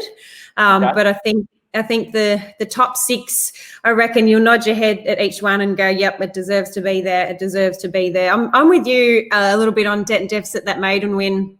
I was the only one on course that day, not a single owner. But, it was bloody freezing. Oops, I nearly said a naughty word then. It was really cold that day, and I cheered her all the way home, and then stood for the winning photo on my own. But there were a few owners that texted afterwards and said they wish they'd made the trip down to Geelong. But obviously she backed it up with that Flemington win, and there's been plenty more to celebrate. But it is really hard to choose. But I think you'll be happy with the top 6. You've mentioned a few in there.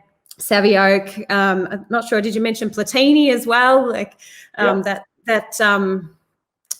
win to come back from the injury that he endured, and to win like that was amazing. They're just every win is amazing, and we're all on a group text. All of us, all the First Light crew. And every time we win, the phone just goes absolutely mental. Everyone is that excited, whether it's a maiden at Geelong, whether it's a stakes win, whether it's whatever it is.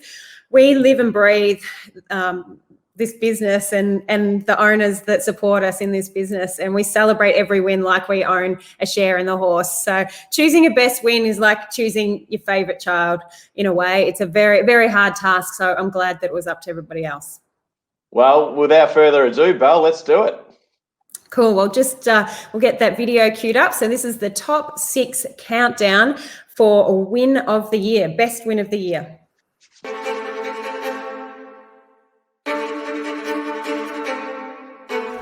Chips wearing it down strongly. Rich Hips takes the lead. Is loving the conditions, and Rich Hips won well. And Platini will hit the front and fight it out. Platini the outside doing best. Platini gets up the win. Good return.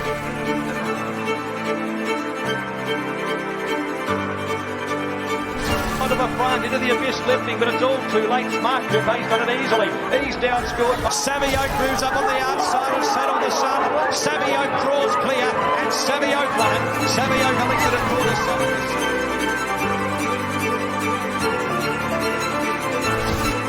Up on the inside and takes the lead out the 300 metres from Miss Siska. Then Spanish Reaper now comes in. I Am Eloquent at the 50 takes the lead. He's coming clear as deserved, and I Am Eloquent.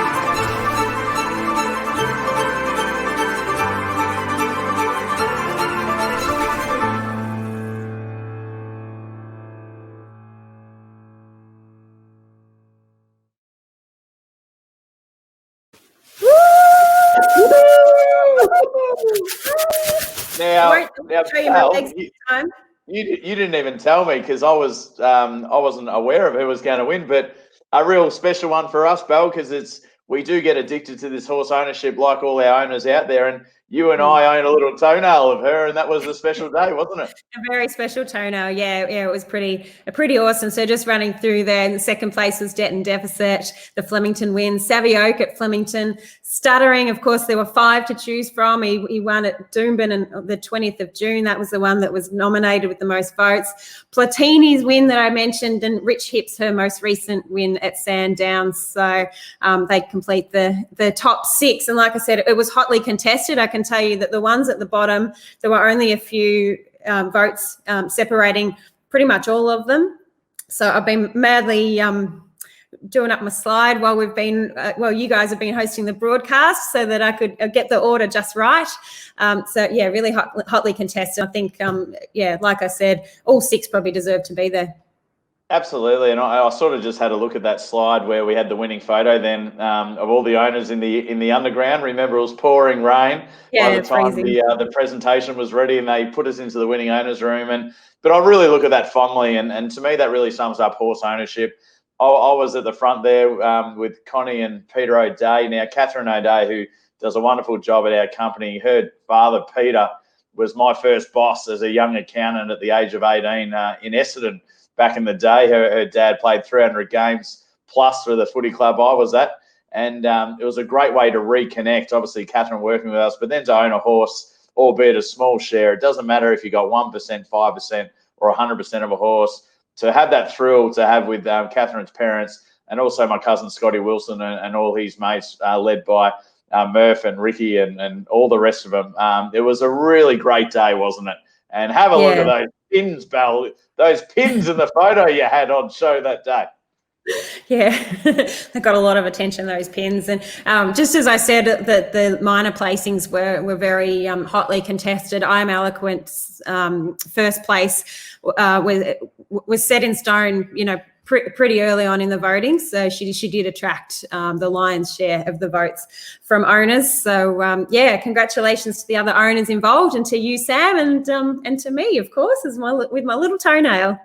Well, good on you, Belle, and that was a greatly contested little award, that one, and we thank you for putting that together. And we might throw it now back to Timmy is the lights on or the lights off, Timmy? Lights are on. Lights are on. No, I've quickly paid the power bill, so we're back and good to go again. So, this syndicate that you two are in, this is a First Light staff syndicate, is it? Like how?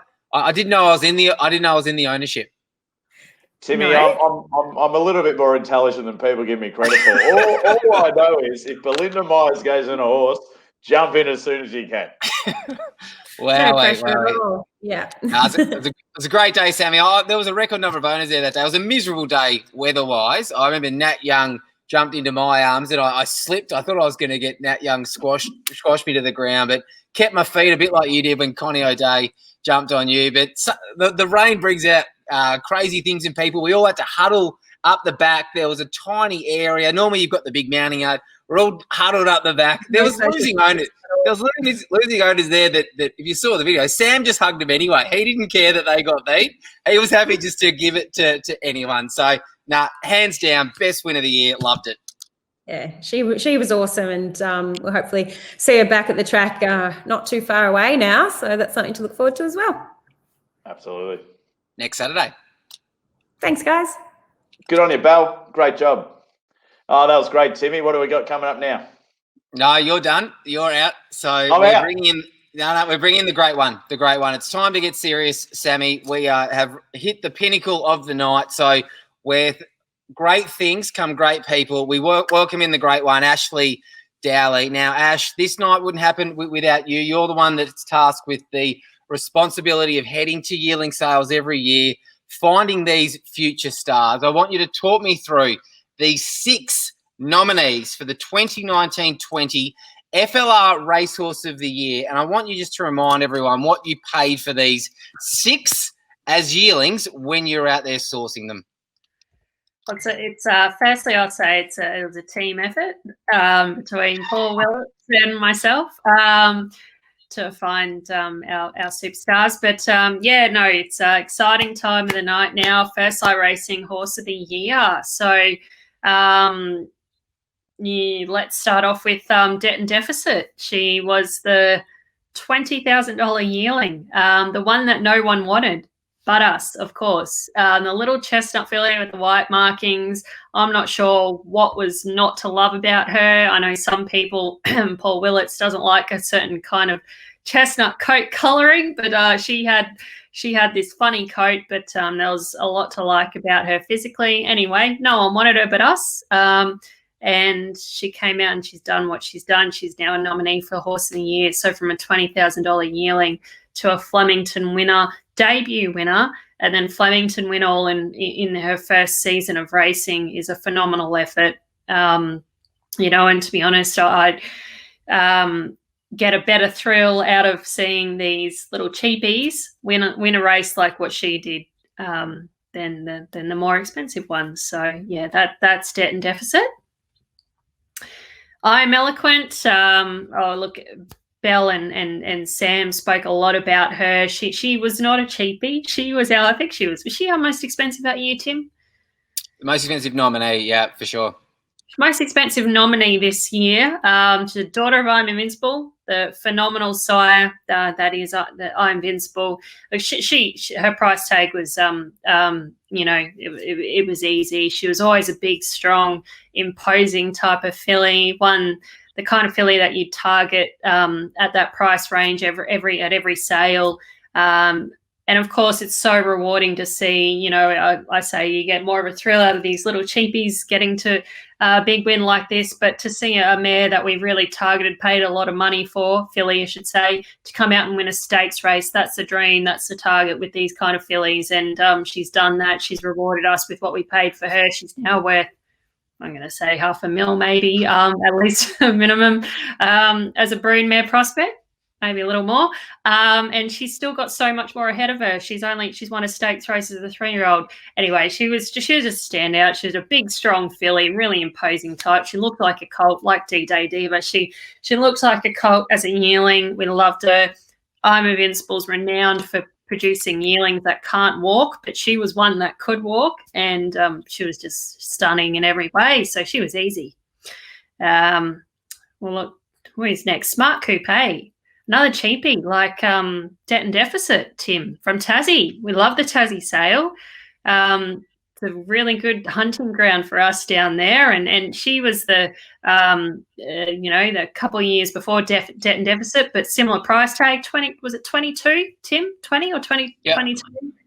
I think she was 22, and we're bidding in $1,000 increments for a horse that went on to win $320,000 and sold for $300,000 as a broodmare. We were bidding in $1,000 increments, so we're going to start taking $500 increments, I reckon. As she was so cheap. What a mare she was for her own. It's $22,000 bargain buy from Tasmania, not one of the premier yearling sales on the mainland of Australia. She was just a plain, really racy little type of filly, but she was strong. She had a bit of attitude. We loved that about her. She went from a $22,000 purchase to a $300,000 prize money earner. She was a stakes winner. She was multiple stakes placed during the major carnivals in Australia. She was a carnival runner, and we sold her for $300,000 or so as a broodmare prospect. So on top of that, priceless memories for her. So a much deserving nominee this year in a final racing season of her career before she went off to stud. She managed to get that cherry on the top with the stakes win, which was, a phenomenal effort for such a mare. Aristia. What more can I say about Aristia? She went she a little bit more expensive than Debt and Deficit and Smart Coupe at only $80,000, but I think she deserves her place this year, Tim. She may not have won a race this season, but she was still the highest prize money earner of the year, which speaks volumes for the class of horse she is. She's a Group 1 class mare, and she gave a 10-time Group 1 winner the biggest scare of her life on the biggest stage in racing in Australia. Melody Bell in that Empire Rose Stakes. So of course she deserves her place. She was an $80,000 Easter buy. She was an absolute bargain. She's a daughter of Lonray. She won her Group 1 Oaks. So she'll be, until she retires, I'd say she'll be in the running for Racehorse of the Year until then. So much deserving. Aristia. Who am I missing, Tim? Rapido.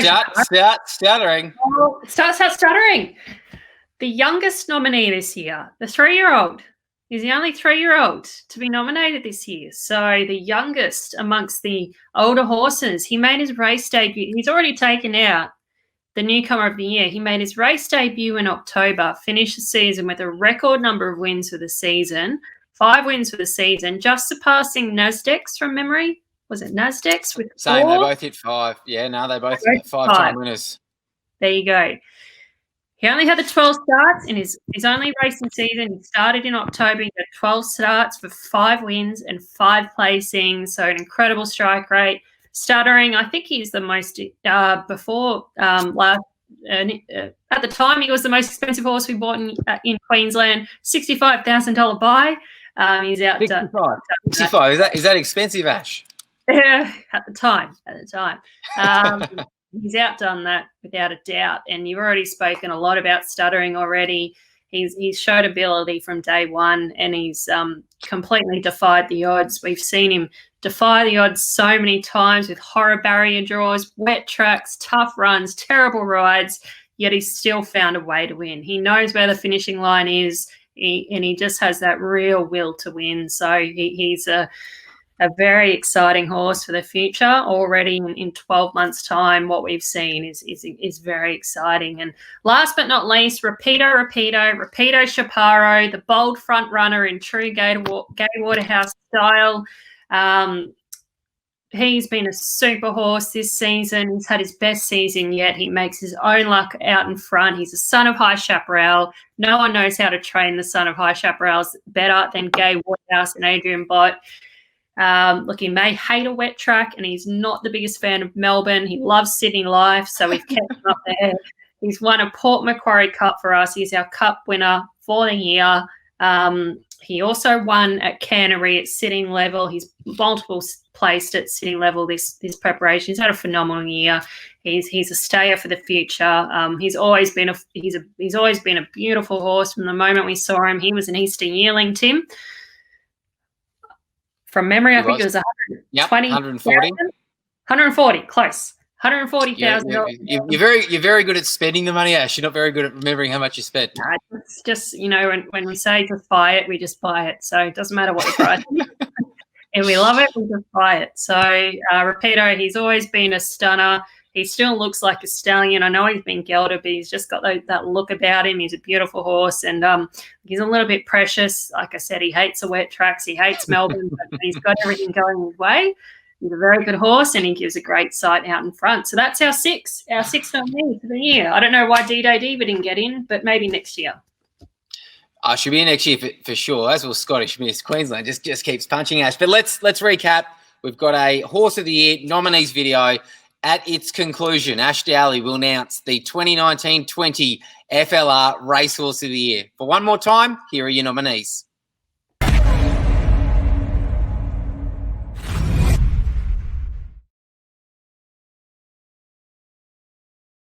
Delia up towards the turn. It's Miss Siska and Fatriti and Savatiano who's pouring on the pressure. They were followed by Aristia, who gets a run up on the inside if good enough. Further back Spanish Whisper, and then Spanish Reef, and then Baccarat Baby. Nawar the fence. Pahuta Kawa brought towards the middle from Princess Jenny. Melody Bell's one of the widest. Aristia drives up on the inside and takes the lead at the 300 metres from Miss Siska. Then Spanish Reef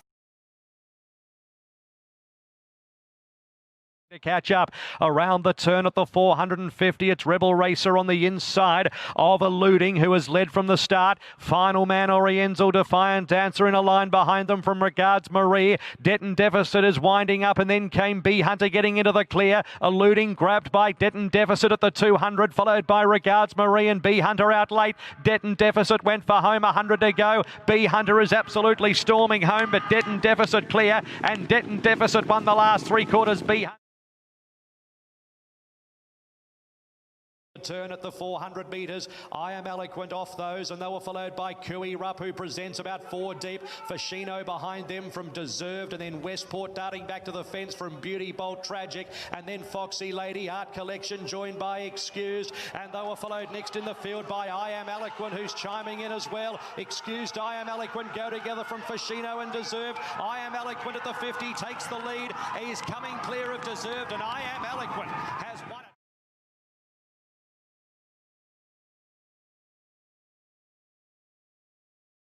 Up around the turn, 450 out. It's Island Days held together, pressured by Dove's Cry. Nakoni Pony next, then came into the Abyss, who stoked up with the whip. Further back is Super Hussy leaving the rails from Smart Coupe and Gina's Hope. Island Days and Dove's Cry in front of length. Nakoni Pony into the Abyss hasn't found yet, and then came Smart Coupe right down the outskirts with 150 metres to go. Smart Coupe has gone to the front into the Abyss lifting, but it's all too late. Smart Coupe's done it easily. He's down scored by a length and a quarter. Loving home, Mongolian Wolf, Waiheke Island, but Rapido Chaparro coming up to the bend, shot away, led by 3 lengths over Zornkonig, Shivered Ali, Master Shahud out wide, now starts to work home. Morton's Fork back to the inside, then Lady Evelyn, Rapido Chaparro at the 200, led by 3 lengths over Master Shahud, Morton's Fork, Zorkonig, Shivered Ali, Lady Evelyn, but it's Rapido Chaparro in front. They try to pick it up, but they've got no hope, and it's Rapido Chaparro all the way in the Port Macquarie Cup over wide, Genuine L4 and 5 wide, and Roman Aureus is saving ground over on the inside. Heads are turned for home, and River Rocket led. Roman Aureus coming through, headspace still there, down the outside stuttering. They're clear from Calic. The leader at the 150 is still River Rocket. It's River Rocket by about a length and a half here. Stuttering is out after River Rocket with 100 metres left to go. River Rocket's in front, not for long though. Stuttering ran to a Drew Clear. Stuttering defeats River Rocket third, Roman Aureus and fourth.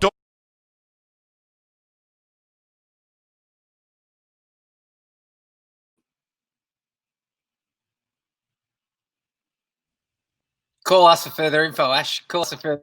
Ash, this is serious. This is serious. Righto. You're going to count them down in reverse order. You only know 6 through to 3. You only know 6 through to 3.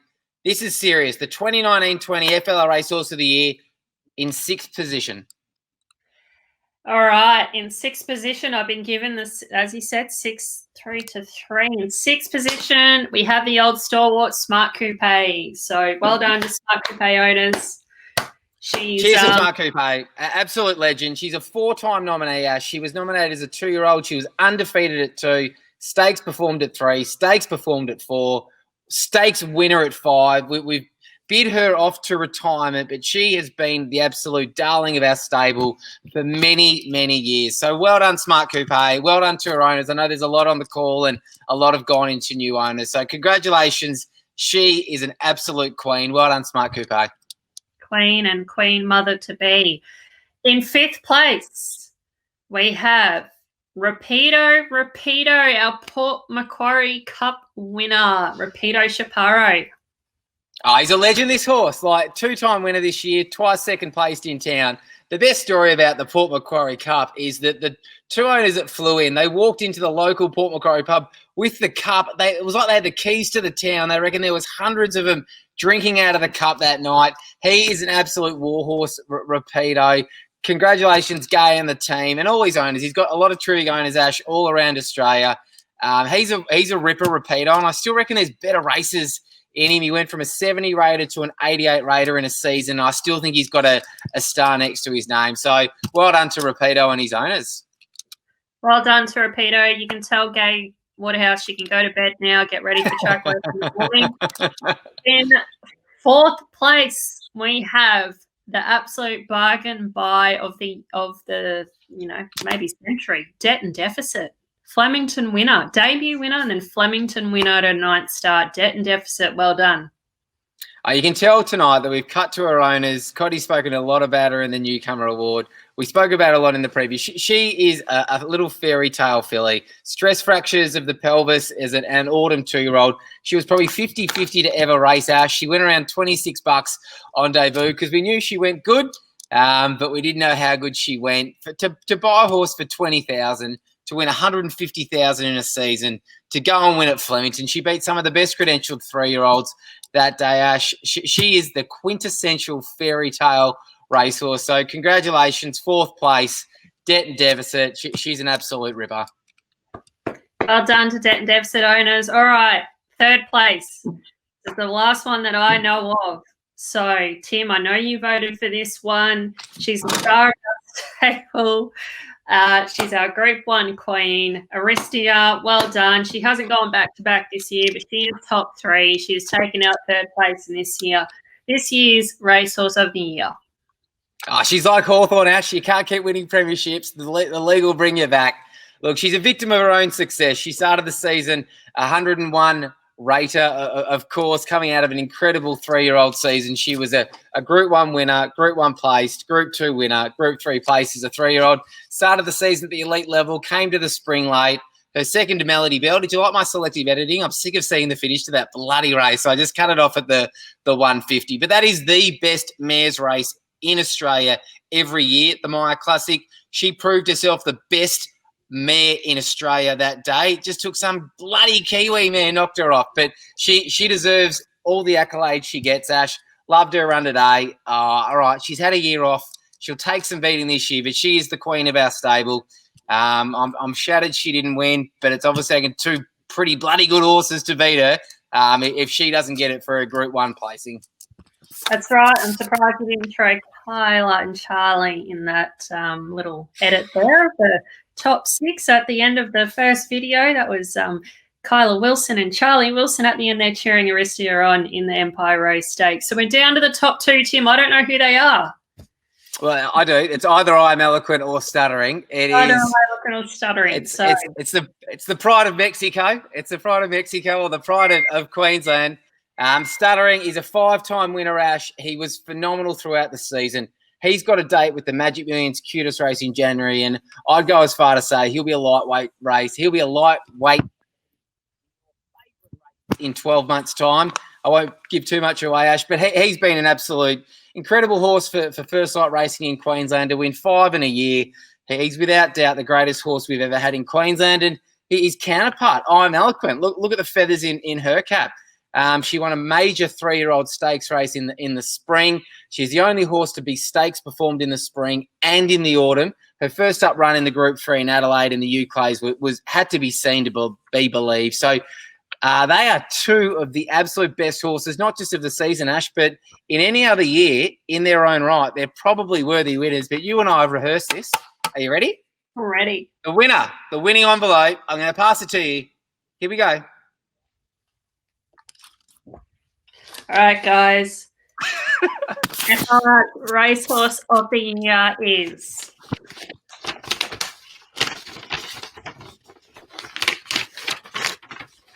stuttering. Woo! Get around Queensland. Get around Queensland. The first Queenslander to take out FLR's Racehorse of the Year. 5-time winner, Stuttering, the absolute king of Queensland. He's knocked off I Am Eloquent, the stakes winner of Melbourne, but a well-deserving winner, Tim. What a star. The 3-year-old has beaten the older horses for Racehorse of the Year honours. He deserves it, Ash. Firstly, on I'm Eloquent, I know a lot of our owners are on the call tonight. Congratulations to you all. She has been an incredible mare. As you said, Ash, she's a daughter of I'm Invincible. She's worth a mint. She continues to perform at the elite level. We're going to see her back at the races next Saturday. There's some very good races for her awaiting in the spring, Ash. A very worthy runner-up. But the champ, it's the champ of Queensland. Start stuttering, and we've got a celebratory video for the start. Let's relive the start season.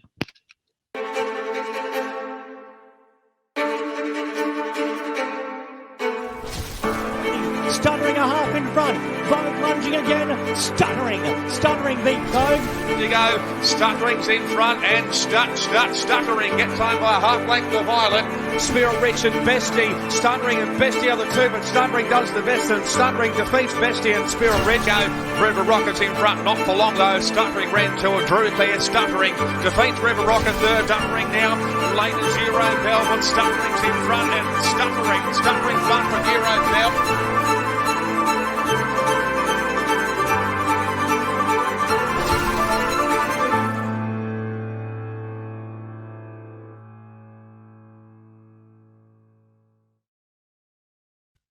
Send it all up, Ash. Send it up. We've got the Melbourne Storm. Send the AFL Grand Final up. Send the Racehorse of the Year award up. Everything's coming to Queensland. Well done to the owners of Stuttering. Now, Rob Heathcote scheduled to join us to celebrate Stuttering's win. We might just see if we've got Rob available. Rob, are you there? Yeah, hi guys. I just wanted to say thanks very much. Hey, great win for Queenslander. Hey, Stuttering. Yeah, thanks guys. It's been a great season for Stuttering. Yeah, 5 wins. Who would have thought of Love Conquers All? From the sales, I never saw the horse, but Ashley bought it for me. And I'd just like to thank First Light for the great season Stuttering had. I did a terrific job training him. But hey, Queensland till I die. Thank you. Oh, that's terrific, Ash. It's great that Rob stayed up to join us tonight. He was scheduled to join us. He's obviously got lost. He's having his second week of his 6-week sobriety. Oh, Sam, you're back. Sam, second week of his 6 weeks of sobriety for Rob Heathcote. He's obviously totted off early. Oh, it's great to hear from Rob then, though, and a very worthy winner in Stuttering. He's on my wall. I love him. I used to always say, if you have a good win on the punt, you buy something for yourself. And I've recently moved house, and most things are named after Stuttering, because when you win almost 5 races in a row, he's a punter's pal. But he's a worthy winner. Aricia was stiff. Timmy, she ran second in a Group 1 on Derby Day. I watched that replay, Timmy, and I still wonder. I thought she was home when I watched that. Home. And obviously, it would have been a hands down award, but that's how close it is. You've got a lot, back to back's hard to do, Timmy, in any sport in the world, and obviously Stuttering was a big thing from the fans. 5 wins is a lot to do in one season. No, it is. Well done. Thanks to everyone that tuned in tonight. A few little shout outs, Sammy. Damien Devola, his text. I'm not in a YMCA. This is my shared office space up here in Queensland. It's not a YMCA, and we've just lost Ash from the call, Savvy. She didn't have her charger in, and her laptop's just gone flat. So you can rehearse it as many times as you want in life, but it's hard to get good stuff. But no, it's been an awesome night. I hope everyone's sorry. Oh, there she's back. She's back. Well done, Ash. Plug the charger in. It's been an awesome season. We've got a couple more spot prizes to give Sammy in the honour of celebrating tonight. So all those people, Fee Bunting, Damien Devola, Kevin Nolan, Joe Jackson, everyone that's featured tonight, everyone's getting a tour out at Living Legends.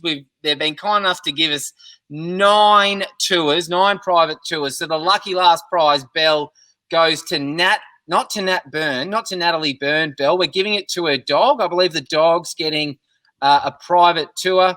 Yes, outstanding. There's the Aristia Saddlecloth from last year. Is that Rob Heathcote? No, that's the dog. That's the dog. Rob's passed out in another room. And even Catherine O'Day's dog's passed out. So, Sammy, we're bang on 2 hours. So I'll wind up and let you say a closing word of thanks. But well done to this Stuttering.